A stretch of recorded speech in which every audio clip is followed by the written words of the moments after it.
Partia Demokratike kanë ndërmarrë një proces për rifreskimin e listave të antarësisë së saj, ku sipas burimeve të MCNTV, Ervin Saliani nuk është regjistruar në regjistrin e ri.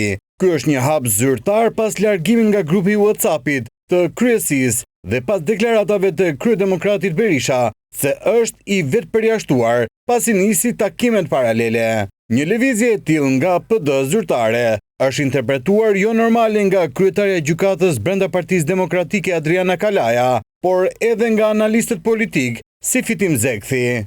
Mendoj se kjo nuk i shërben në fund të fundit Partisë Demokratike, po Partisë Demokratike i shërben gjetja një gjuhë të përbashkët. Unë jam personalisht kundër përjashtimeve, për sa kohë që ne e hapëm derën, bëm bashkimin në diversitet, sepse ka ndodhur gjëra edhe më të rënda përpara bashkimit dhe ne për hir të asaj që themi gjithmonë që betejën e kemi me Edi Ramën, unë mendoj se të gjithë palët është më mirë për Partinë Demokratike të ulen dhe në këndvështrimin tim është më mirë që njerëzit brenda Partisë Demokratike ta gjejnë gjuhën, për sa kohë që Partia Demokratike po i shtri dorën partive të tjera të vogla. Shiko, de facto udhëheqësia e Partisë Demokratike nuk e konsideron Salianin antar Partisë Demokratike. Se nuk kanë shpërur kot që është i vetëpërjashtuar. Sado që është absurde, sado që është marrëzi, ata e kanë bërë fakt. Kjo tregon se Partia Demokratike nuk dëshiron të jetë një parti në kuptimin klasik të fjalës.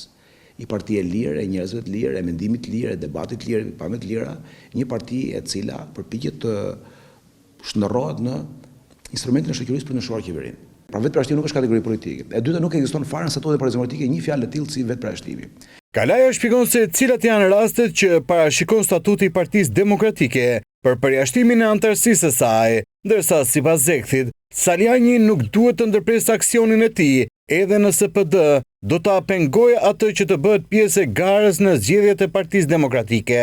Një nga pikat për shembull që mund të përjashtohet një antar partie është pjesëmarrja në një parti tjetër paralele dhe mund të jetë edhe një pikë tjetër, për shembull që parashikohet mos pagimi i kuotave dhe disa elementë të tjerë.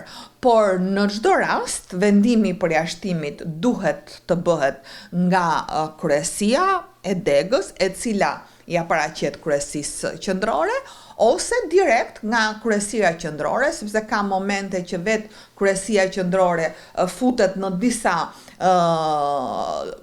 element të cilët janë denoncuar nga degët e ndryshme. Duhet ta vazhdoj edhe pasi të përmbyllet procesi i përjashtimit, pra pas një muaj, 2 muaj kur të ketë zgjedhjen Partia Demokratike, sepse Partia Demokratike është shumë e madhe. Nuk është udhëheqësia sot me Partisë Demokratike, Partia Demokratike. Kjo udhëheqësie ka marrë në kontroll Partia Demokratike, por më pas koha do bëhet veten, gjërat do bëhen veten. Unë mendoj që një ditë Saliani do ketë rolin e tij, vendin e tij dhe respektin që duhet të ketë ai dhe kushdo tjetër në Partinë Demokratike. Kështu që rruga që mbetet vazhdoi të luftoj për bidet e veta. Në maj të këtij viti, Partia Demokratike do të futet në zgjedhje të brendshme për kryetarin dhe struktura drejtuese, por nëse Saliani do të lihet jashtë listave, ai do e ketë të pamundur që të garojë për një post drejtues në Selim Blu.